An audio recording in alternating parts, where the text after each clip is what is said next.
दांतों का संग्राहक।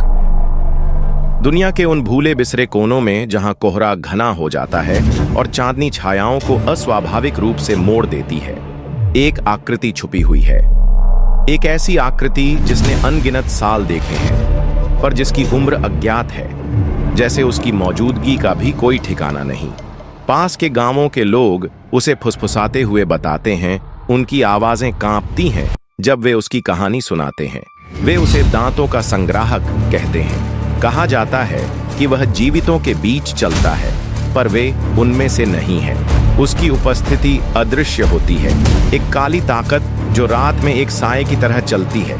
लेकिन किंवदंती सिर्फ उसकी रहस्यमयी आकृति तक सीमित नहीं है। असली डर उसकी संग्रह से है।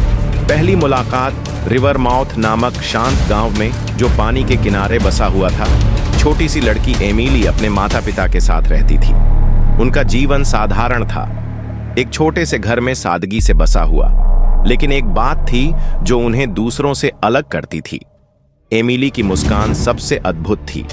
उसके दांत चांद की रोशनी में नदी की लहरों की तरह चमकते थे और उसकी हंसी सुबह के पक्षियों की मीठी धुन जैसी थी। एक दिन जब सूरज क्षितिज के नीचे डूब रहा था, एमिली की मां ने उसे दांतों के संग्राहक की किंवदंती सुनाई। तुम कभी भी रात के समय जंगल में मत जाना प्यारी, उसकी मां ने कहा। उसकी आवाज में एक हल्की बेचैनी थी। कुछ कहानियां हैं, एक आदमी की कहानी जो अंधेरे में आता है उन लोगों के दांत इकट्ठा करने के लिए जो बहुत दूर भटक जाते हैं। कहते हैं कि उसके पास एक संग्रह है जो उसके गुफा में छिपा हुआ है। हर आकार और आकार के दांत, सभी जीवन से चुराए गए। एमिली हंसी, यह सोचते हुए कि उसकी मां बस उसे पास रखने के लिए एक मजेदार कहानी सुना रही है। लेकिन उसकी मां की आंखों में कुछ ऐसा था, एक गहरी डर जो एमिली को चुप करवा देता है। मां, क्या आपको लगता है कि वह सच है? उसकी मां ने एक तंग मुस्कान दी और एमिली के कानों के पास एक लहर को पीछे करते हुए कहा, मुझे नहीं पता प्यारी, लेकिन सुरक्षित रहना हमेशा बेहतर होता है। एमिली ने अपनी मां की चेतावनी को गंभीरता से नहीं लिया, लेकिन वह उसके दिमाग में बनी रही। उस रात जब वह बिस्तर में लेटी थी, बाहर हवा तेज हो रही थी और पेड़ की शाखाएं खिड़की से रगड़ रही थीं। पत्तियों का हल्का खड़कना जैसे फुसफुसाहट सुनाई दे रही थी। फिर उसे वह आवाज सुनाई दी, एक हल्की लयबद्ध आवाज, जैसे कदमों की आवाज, लेकिन पूरी तरह से नहीं। कुछ खींचने की आवाज, कुछ धीरे धीरे झाड़ी से गुजरने की आवाज। जिज्ञासु लेकिन सतर्क, एमिली बिस्तर से बाहर निकली। उसके पैरों की ठंडी लकड़ी से छूने की आवाज। वह खिड़की तक पहुंची और अंधेरे जंगल में झांका। उसका दिल तेजी से धड़कने लगा जब उसने देखा कि एक आकृति पेड़ों के बीच धीरे धीरे चल रही थी। आदमी लंबा था, काले कपड़े पहने हुए था और उसका चेहरा एक हुड के नीचे छुपा हुआ था। उसके हाथ में कुछ बड़ा था, एक बुरलैप का थैला, जिसके अंदर कुछ हलचल हो रही थी और अजीब आवाजें आ रही थीं। कुछ पल के लिए उनकी आंखें मिली। एमिली की सांस रुक गई। आदमी की आंखें बर्फ की तरह ठंडी थीं और उनमें एक भूख चमक रही थी जिससे उसका खून जम गया। एक झटके में वह आकृति पेड़ों में गायब हो गई। शाप का खुलासा अगले कुछ दिन बीते, लेकिन एमिली उस आकृति को नहीं भूल पाई।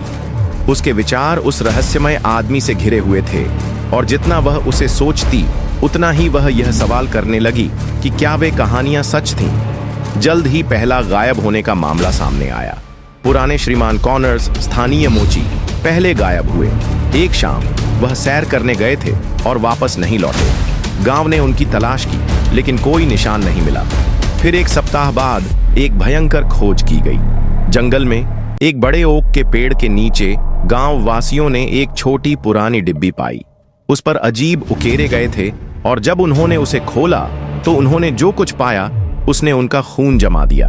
दांतों का संग्रह। दांत आकार, रूप और उम्र के हिसाब से सजाए गए थे और वे सभी अजीब तरीके से परिचित लग रहे थे।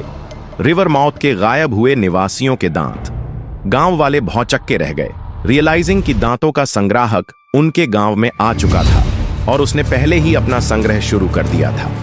संग्राहक की रस्म एमिली का जीवन एक दुस्वप्न बन गया। हर रात वह जागती रहती, उस आदमी के ख्यालों से त्रस्त। वह महसूस कर सकती थी कि उसकी आंखें उसे देख रही हैं, हालांकि वह फिर कभी उसे नहीं देख पाई।